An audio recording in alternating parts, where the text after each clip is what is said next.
ng ilan sa pinaka-kontrobersyal na pangyayari sa katatapos lang na Survivor Philippines Celebrity Showdown.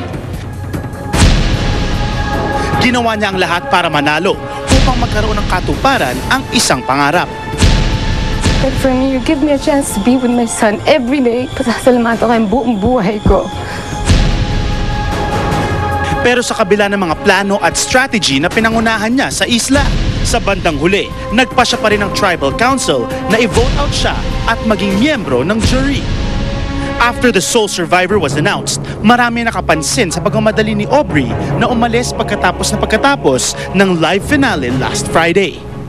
And with the game not ending the way she planned, ano nga ba ang mga tunay na saloobin ni Aubrey sa pagkatalo niyang ito? Paano nga ba niya haharapin ang mga negatibong komento at mga umano'y death threats na nakuha niya bunga sa mga ginawa niya sa isla? Matapos magsalita ng tribo, Aubrey Miles magsasalita na rin ngayong hapon. Live na live!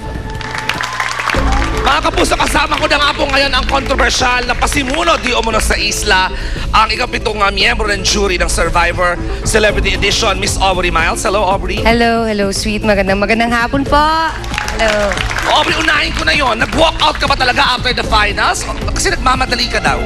Hindi naman kasi yung anak ko, di ba umiyak, tas mga 8 oras na sila doon nanonood. So, medyo alam mo ng mga bata, di ba nagwawala na. So, inatid ko muna. Plano ko talaga bumalik.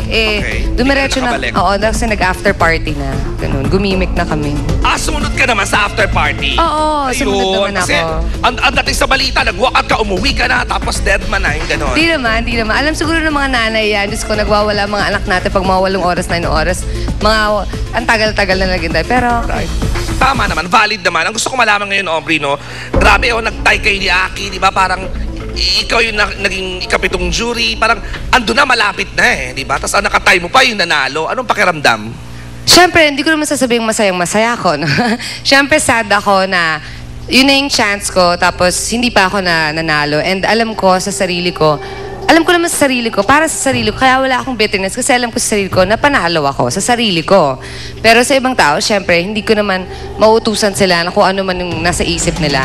Pero sa akin, tanggap ko na, nung natanggal ako sa jury, alam ko na si Aki yung mananalo. Kasi hindi mo ako tatanggalin, yung ipapasok mo, hindi mo naman ipapatalo yun. So, in a way, alam ko na agad na pag-alis ko, si Aki na agad ng winner. So, pero kung ikaw tatanungin, sino dapat yung, kung hindi ikaw natanggal, so kung top 3 ka, sino yung dapat na natanggal nung gabi na yon para sa'yo?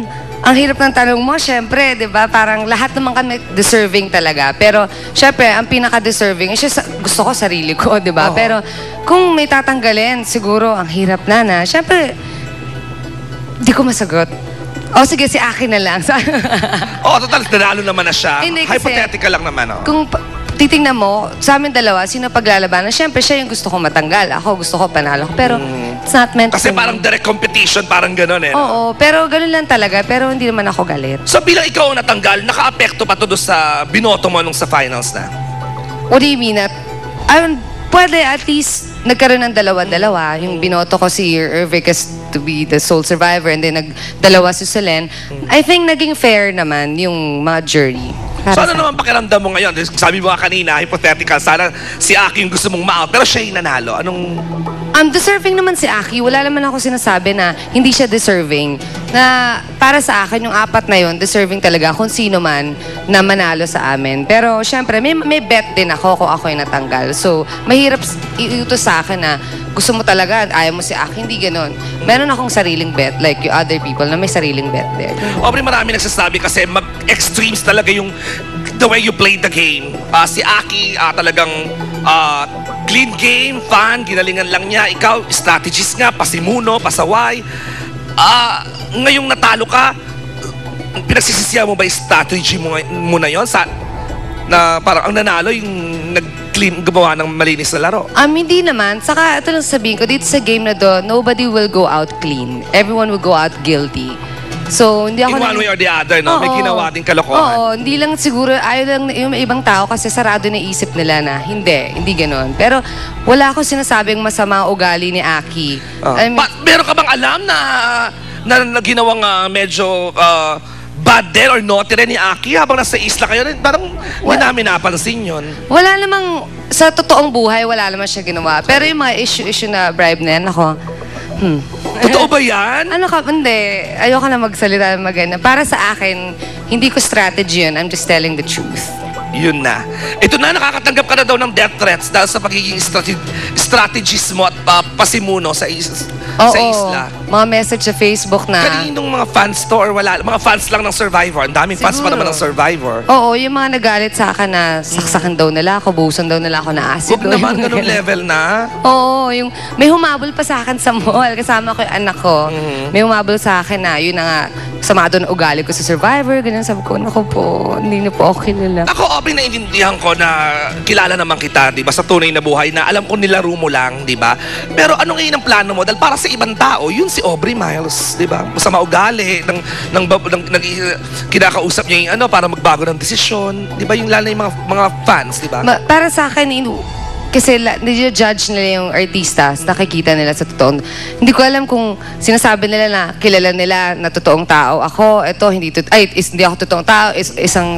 Yung isang castaway, totoong tao. Wala naman talagang nakakaalam kung ano talaga yung totoong pagkatao namin dahil lang sa show, i-judge kami.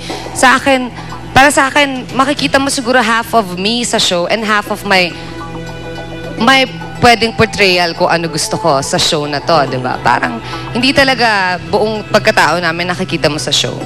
Aubrey, to be honest, ako naiyak ako yung binigyan kayo ng chance ni Chard na magsalita kung bakit ikaw ang dapat manalo. Especially kasi alam ko yung setup mo ng anak mo na panganay na 2 weeks lang because, hindi mo pa ma-provide ng bongga to have a full custody sa anak mo. Ako alam ko na nagsasabi ka na ng totoo, you're very sincere, na buong puso mo sinabi mo sa iyong fellow castaways. Pero ang lumalabas, drama queen ka. Hindi po ako drama queen. Talaga madrama lang ang buhay ko. Hindi ako nagsisinungaling. Totoo lang po yung sinasabi ko. Hindi ko gagamitin ang anak ko dahil totoo lang before, di ba, na itago ko nga yung anak ko. And hindi ko gagamitin ang anak ko dahil lang sa show. Pero yun talaga, in-explain ko nga sa kanila na dalawa ang reason ko why I deserve to win, why I need to win. Ang deserve ko is because I played the game, and yung why I need, because for my kid. Actually, sinasabi ko nga, lahat ng needs ko, wants ko, I have it na. If ever kunwari lang nanalo ko, it's actually for my kids. My kids. Ganun, so... O ngayon, syempre kahit pa paano may mauuwi ka rin naman, di ba? Bilang Oo. pumasok ka naman sa top 4. Anong gagawin mo ngayon? May plano ka ba? May babawi ka ba sa anak mo this time? O yung 2 weeks ba magiging once a week na? Ano ba? Unfortunately, ganun pa rin. Ganun talaga. And pag may legal matters na ganun, talagang kailangan sundin. And yun, siguro sa ngayon, ang naging advantage lang na nangyari is nakakuha ko ng bago endorsement, yung Ranko jeans, na nakatulong kahit Good for you, paano. di ba? Oo. Yung mga ganun. At saka, Aubrey Miles is so back, di ba? Magkakaroon naman ng hopefully maraming projects, di ba? Because of Survivor. Let's see kung naman. So, sa lahat ng nangyari na nanega ka in a way, nakatanggap ka na ng mga death threats, meron ka bang pinagsisisihan? Meron ka bang sanang ginawa na sana hindi mo ginawa habang nasa isla ka pa? Wala akong pagsisisihan sa ginawa ko dahil sa sarili ko, alam ko, wala akong ginawang masama, wala akong ginawang illegal, at sa sarili ko, panalo talaga ako. Para sa sarili ko. Kaya alam kong wala akong bitterness. Ganun. Alam mo, surprising, may mga fans sa Facebook, sa Twitter na ikaw din naman yung gusto naman nila dahil nga doon sa strategy mo sa paglaro nung game, di ba? Oo. Saka, congratulate ko rin si Aki kasi talagang deserve naman din niya dahil kung meron siya talagang pinanindigan, talaga namang deserving siya na manalo as sole survivor, and yung jury ko yung talaga nakita, and then congratulations sila. O message mo na lang kay Soler at saka kay Ervic na ikaw yung talaga yung bet pala na lang manalo? Oh, and guys, okay lang yan, gigimik tayo, and congratulations din dahil malayo na narating natin sa Survivor, and wag na tayong sad kasi swerte na rin kami dahil sa 18 castaways, nakatama naman, tumagal talaga kami, and naging close pa kami. Kay Aki, meron ka bang masasabi? Hingi ka ba ng balato? Sige, iPad namin. Kasi usapan namin. May ganon? iPad? Wow. Kung sino man manalo, may iPhone or iPad. Let's see kung matupad. Mabait naman si Aki. Ako, inimutan ko na ng dinner. Umuo siya. Oo, mabait naman actually si Aki. Wala namang issue sa pagkatao namin sa Actually, before pakilala ko na si Aki. So, we know each other. Okay. Ngayon, Aubrey, parang this is your second win in show business, di ba? Parang, nag-cover ka na naman ng FHM, marami ka na namang endorsements. Ano ngayon ang plano mo? Are you so back all the way? Hindi ko alam kasi pumasok talaga ako ng Survivor. Ang goal ko lang talaga is manalo at maglaro ng game. Wala akong plano sa exposure or sa career ko. Hindi ko alam. Let's see kung ano mga offers kung meron. At kung meron man, siguro tatanggapin ko yung alam kong worth sa time ko na mahiwalay sa anak ko and then tatanggapin ko. Ganun. Yun nga ang segue ko. Last question. Ano ngayon yung message mo ngayon sa anak mo na wala, hindi ka nanalo ng 3 million na sanang you're kind of hoping na mas mapapadami yung time na kasama mo siya because of that 3 million? Of course, gusto kong mag-sorry sa kanya. And don't worry, you know, you told me na I'm still the winner for you. And I love you. I'll do everything. And, diba? And, basta, nandyan ka lang sa akin. Be a good student and a son to me. And I love you. That's it. Right. Maraming salamat for being honest. Miss Aubrey Miles, grabe. Thank you guys, thank you. Oh, ako din gusto kong pasalamatan siyempre Dr. Savannah Impay Calayan ng Calayan Surgery Center, Hair Watch Salon, Tata Gales for this wonderful outfit, and Doc Jerry Benaventura for my sparkling white teeth. Ako naman pa, Dr. Vicky Bello, Hair Shaft and Dental Focus, and Mr. Arnold Cabiltes, hello sa Ranco Jeans yan. Alright. Thank you, Showbiz Central.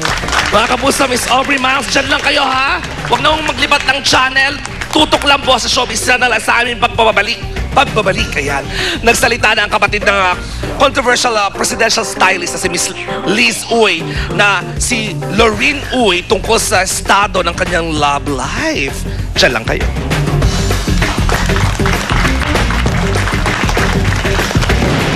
Susunod na, sino nga ba si Liz Uy na ngayon naliling kay Pinoy? Ang salaysay ng kapatid ni Liz Uy. Alamin kung may ibubuga ang Red Rose sa